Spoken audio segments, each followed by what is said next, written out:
Stereotypes are everywhere, and according to Complex, these are the stereotypes that are defined by each sport. First, we're going to talk about NASCAR being only viewed by rednecks.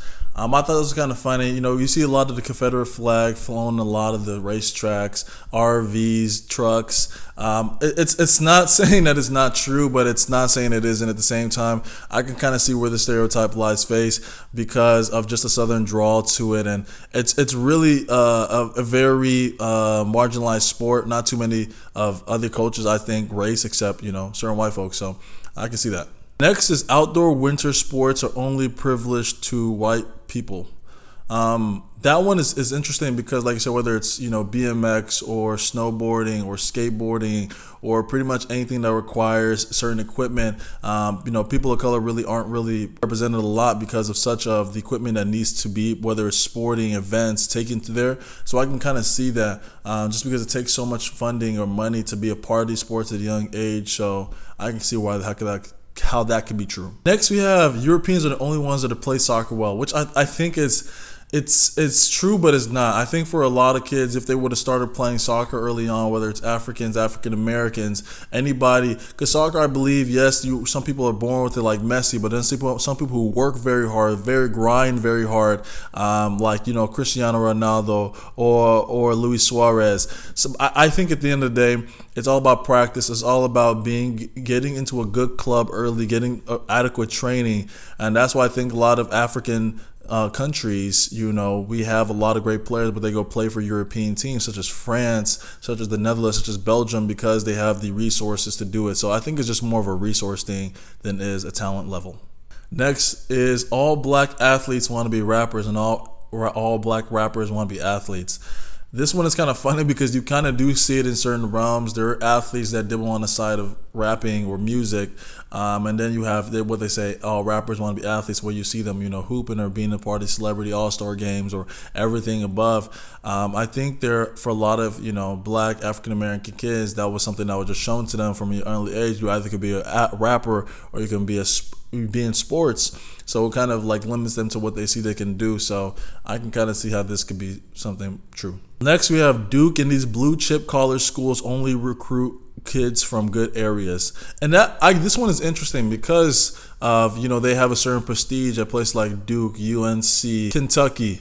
They're the kind of kids that they recruit are a little bit different than if you go to Florida State, or these other schools and other conferences like a UConn. They'll take a little bit more scrappier dude than, going to dip. You have to be a blue chip type player. You have to fit the mold at these kind of blue chip Duke schools. Lastly, we're talking about majority of NFL players being on some HGH or some performance-enhancing drugs.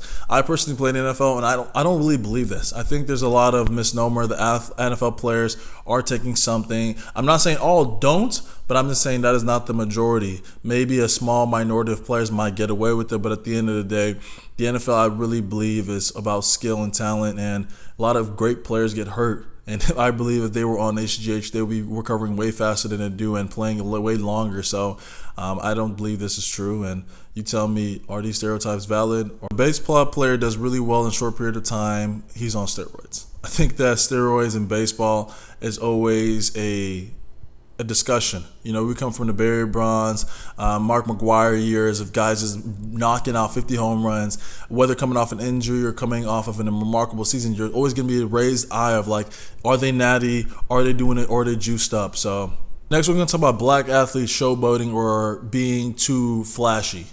Comes from, especially in sports, with the NFL, they want that business type culture.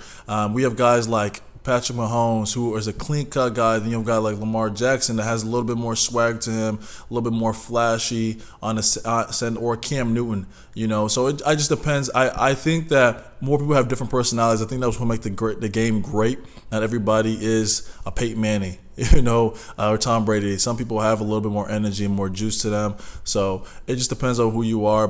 Next, we're going to talk about Asians being supposedly inferior in certain sports compared to the rest of the world, which I believe is false. It's already shown that Asians are one of the highest growing players in certain sports, like Shohei Ohtani, Yao Ming in basketball, that win in football. Like, there's so many great Asians that have made the transition. To Jeremy Lin, the Linsanity era is insane. So Asians, I believe that is very false. There's some dominant Asians that have really paved the way for whether it's, what other parts of Asia that you are to, being an Asian American and dominating in these major sports. And then lastly, we're going to talk about how majority of athletes usually go broke after retirement or just bad with money management.